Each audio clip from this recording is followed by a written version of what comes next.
100 দিনের কাজে মজুরি বৃদ্ধি কেন্দ্রের। মজুরি বৃদ্ধি নিয়ে কটাক্ষের পোস্ট সাকেত গোখেলের। পশ্চিমবঙ্গে শ্রমিকদের 5% মজুরি বৃদ্ধি, বিজেপি শাসিত রাজ্যে 10%-এর কাছে মজুরি বৃদ্ধি।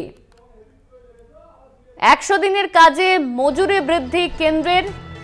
সাকেত গোখলে পশ্চিমবঙ্গের শ্রমিকদের 5% মজুরি বৃদ্ধি, বিজেপি শাসিত রাজ্যে 10%-এর কাছাকাছি মজুরি বৃদ্ধি। পশ্চিমবঙ্গের শ্রমিকদের 5% মজুরি বৃদ্ধি কেন্দ্রের। 100 দিনের কাজে মজুরি বৃদ্ধি কেন্দ্রের। কটাক্ষের পোস্ট সাকেত গোখেলের।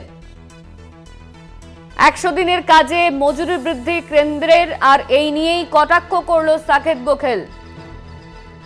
সাকেত গোখেলের টুইট, পশ্চিমবঙ্গের শ্রমিকদের 5% মজুরি বৃদ্ধি। এই নিয়ে আমরা বিস্তারিত জানবো। আমাদের সঙ্গে রয়েছেন আমাদের বিশেষ প্রতিনিধি দেবজ্যোতি ঘোষ। দেবজ্যোতি, পশ্চিমবঙ্গের শ্রমিকদের 5% মজুরি বৃদ্ধি, বিজেপি শাসিত রাজ্যে 10%-এর কাছাকাছি মজুরি বৃদ্ধি হয়েছে, আর এই নিয়েই সাকেত গোখলের টুইট, কি বলবে? দেখো, তৃণমূল কংগ্রেসের পক্ষ থেকে এই 100 দিনের প্রকল্প নিয়ে কিন্তু তীব্র কটাক্ষ বারবার করা হচ্ছিল। আজকে সাকেত গোখলে একটি তার এক্স হ্যান্ডেলে যে টুইট করেছেন তা অত্যন্ত গুরুত্বপূর্ণ, যেখানে বিজেপি শাসিত রাজ্যগুলোতে 10% পর্যন্ত বৃদ্ধি হয়েছে মজুরি, সেখানে এ রাজ্যে মাত্র 5%।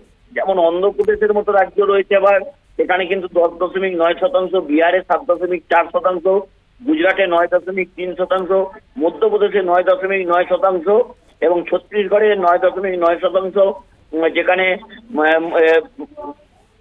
শ্রমিকদের মজুরি বৃদ্ধি হয়েছে, সেখানে পশ্চিমবঙ্গে মাত্র 5%।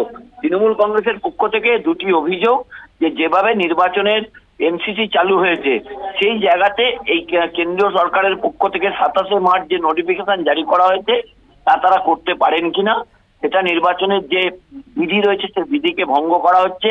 অর্থাৎ ভোট পাওয়ার জন্যই তারা কিন্তু এইরকম ভাবে তারা কিন্তু সোশ্যাল মিডিয়াকে ব্যবহার করে ভারতীয় জনতা পার্টির পক্ষ থেকে এই মূল্য বৃদ্ধির কথা জানানো হচ্ছে। অন্যদিকে তৃণমূল কংগ্রেসে আরো অভিযোগ যে একেবারে যে বিভাজন স্পষ্ট, যেখানে অবিজেপি রাজ্যগুলো রয়েছে সেখানে মূল্য 10%-এর কমে মজুরি বৃদ্ধি হয়েছে, এবং যেখানে বিজেপি শাসিত রাজ্যগুলি রয়েছে সেখানে 10%-এর বেশি মজুরি বৃদ্ধি হয়েছে, যা অত্যন্ত গুরুত্বপূর্ণ। তৃণমূল কংগ্রেস বলছেন যে ভারতীয় জনতা পার্টি বিমাতৃসুলভ আচরণ করছে পশ্চিমবঙ্গের প্রতি। তাদের যে বিরোধিতা তা কিন্তু পরিষ্কার, কারণ 100 দিনের প্রকল্পের টাকা দীর্ঘ 3 বছর ধরে রাজ্য সরকারকে দিচ্ছে না। রাজ্য সরকার তাদের নিজের ব্যক্তিগত ফান্ড থেকে, সরকারি ফান্ড থেকে সেই টাকা সাধারণ মানুষকে তারা দিয়েছেন। সেই জায়গাতে তৃণমূল কংগ্রেস নেত্রী মমতা বন্দ্যোপাধ্যায় ইতিমধ্যেই বলেছেন কেন্দ্রের দিকে তারা তাকিয়ে থাকবেন না, তারা 60 দিনের কাজ কিন্তু রাজ্যের যারা 100 দিনের কাজের করেন তাদের সকলকে দেবেন। অর্থাৎ তৃণমূল কংগ্রেসের পক্ষ থেকে সাকেত গোখলে এক্স হ্যান্ডেলে যে টুইট করেছেন সেটি অত্যন্ত গুরুত্বপূর্ণ।